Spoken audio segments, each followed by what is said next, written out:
This is how to get started shooting ProRes RAW in the Olympus EM1 Mark III and the Ninja V. Make sure that the mode dial is set to movie mode.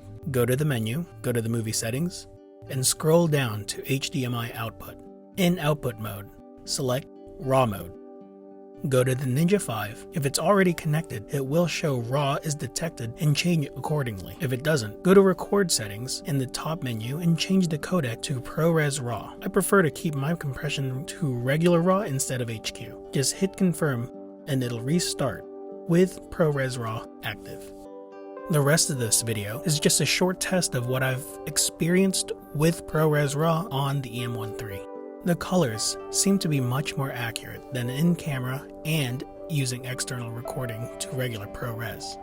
There are definite benefits regarding saving highlight information and pushing a grade. The Ninja V is recording directly from the sensor, so there will be noise, but I honestly don't mind the noise. If you prefer noise reduction, make sure that it's at the top of the effects panel or it'll look really smudgy after color correcting and any type of grade that you do. A small amount of noise reduction once you get past the 1600 ISO level doesn't hurt much either. The following is a test of highlight recovery, which is the most impressive part of having ProRes RAW. In each segment, I am overexposed by 3 stops. I list out what profile, what codec, and how I push down in the highlights in the exposure panel.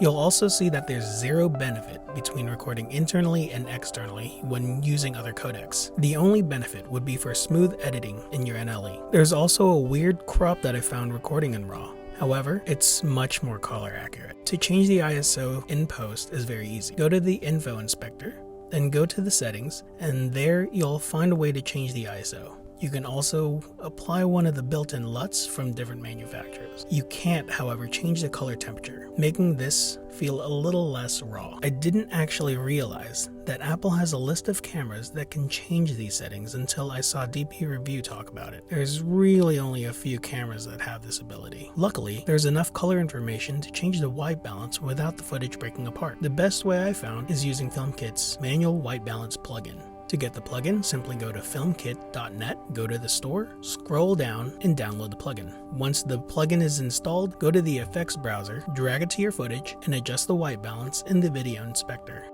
Here's a comparison of the footage you just saw versus one that's correctly white balanced.